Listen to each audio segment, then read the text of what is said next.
আসসালামু আলাইকুম। সবাইকে স্বাগতম জানাচ্ছি আমার আজকের পর্বে। আমি একটা ডিম আর হাফ কাপ ময়দা দিয়ে ভীষণ মজার একটি নাস্তা তৈরি করে দেখাবো। এই নাস্তাটি বাসায় ছোট বড় সবাই অনেক বেশি পছন্দ করবে আর মজা করে খেয়ে নেবে। তো চলুন রেসিপিটি দেখে নিই। রেসিপিটি তৈরি করার জন্য প্রথমে সার্ভিং বলে একটি ডিম ভেঙে নিচ্ছি। এবার 1/3 কাপ চিনি দিয়ে দিচ্ছি। তার সঙ্গে দিয়ে দেব চা চামচের 4 ভাগের 1 ভাগ লবণ। লবণটা দেব মিষ্টিটা ব্যালেন্স করার জন্য। এবার ডিম আর চিনি ভালোভাবে মিশিয়ে নেব।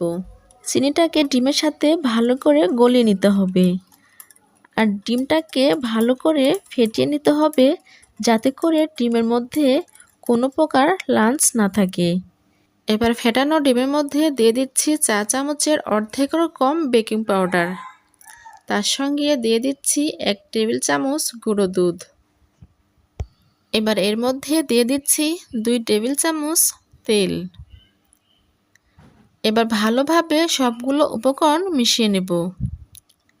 ডিম আর চিনির সঙ্গে ভালোভাবে আবারও ফেটিয়ে নিতে হবে। ডিম আর চিনির সঙ্গে সবগুলো উপকরণ ভালোভাবে ফেটিয়ে নিলাম। এবার এর মধ্যে দিয়ে দিতে হবে হাফ কাপ ময়দা। এবার ময়দার একটা ব্যাটার তৈরি করে নিতে হবে। এখানে সময় নিয়ে ময়দার ভালোভাবে একটা ব্যাটার তৈরি করতে হবে। এবার এই ব্যাটারের মধ্যে দেব ফুড কালার। আমি এখানে খুবই সামান্য পরিমাণে ফুড কালার অ্যাড করলাম। এটা অপশনাল, আপনারা চাইলে এটা বাদ দিতেও পারেন। ফুড কালারটা ব্যাটারের সঙ্গে ভালোভাবে আবারও মিশিয়ে নিতে হবে। আমি ঠিক এভাবে ব্যাটারটা তৈরি করে নিলাম। ব্যাটারের ঘনত্ব ঠিক এমন হবে। দেখে বুঝে নিতে হবে ব্যাটারের ঘনত্বটা কেমন হয়েছে। এবার এই নাস্তাটি ভাজার জন্য চুলাতে একটা প্যান বসিয়ে দিতে হবে। এবার এর মধ্যে দিতে হবে রান্নার রেগুলার সয়াবিন তেল।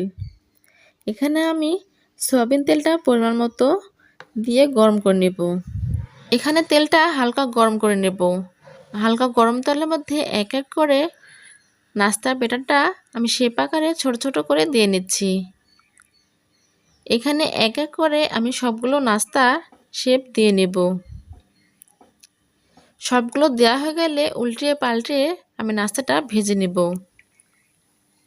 এখানে সময় নিয়ে নাস্তাটা ভাজতে হবে যেন নাস্তার দুই পাশে সমানভাবে ভাজা হয়। নাস্তাগুলো উল্টিয়ে পাল্টিয়ে এভাবে হালকা ব্রাউন কালার করে ভেজে নিতে হবে। আমার নাস্তাগুলো হালকা ব্রাউন কালার করে ভাজা হয়ে গেছে। এবার নাস্তাগুলো তেল থেকে তেলটা ঝরে ছাঁকনির সাহায্যে উঠিয়ে নিতে হবে। এটা তেলে ভাজা কেকও বলতে পারেন। একইভাবে সবগুলো নাস্তা আমি ভেজে তেল থেকে উঠিয়ে নিলাম। নাস্তাটি খেতে ভীষণই মজার হয়। একবার হলে বাসায় বানিয়ে খেয়ে দেখবেন। আশা করি আপনাদের খেতে ভালো লাগবে। এভাবে বানিয়ে বাচ্চাদের টিফিনেও দিতে পারেন। আমার আজকের রেসিপিটা ভালো লাগলে লাইক কমেন্ট শেয়ার এবং সাবস্ক্রাইব করবেন। সাবস্ক্রাইব করে আমার চ্যানেলের সঙ্গে থাকবেন। আমি যেন আপনাদের মাঝে নতুন নতুন রেসিপি নিয়ে হাজির হতে পারি। আজকের নাস্তাটা কেমন হয়েছে আমাকে অবশ্যই কমেন্ট বক্সে কমেন্ট করে জানাবেন। সবাই ভালো থাকবেন, সুস্থ থাকবেন। সবার সুস্বাস্থ্য কামনা করে আজকের মতো বিদায় নিচ্ছি। আবারও হাজির হয়ে যাব আপনাদের মাঝে নতুন কোনো রেসিপি নিয়ে। আল্লাহ হাফেজ।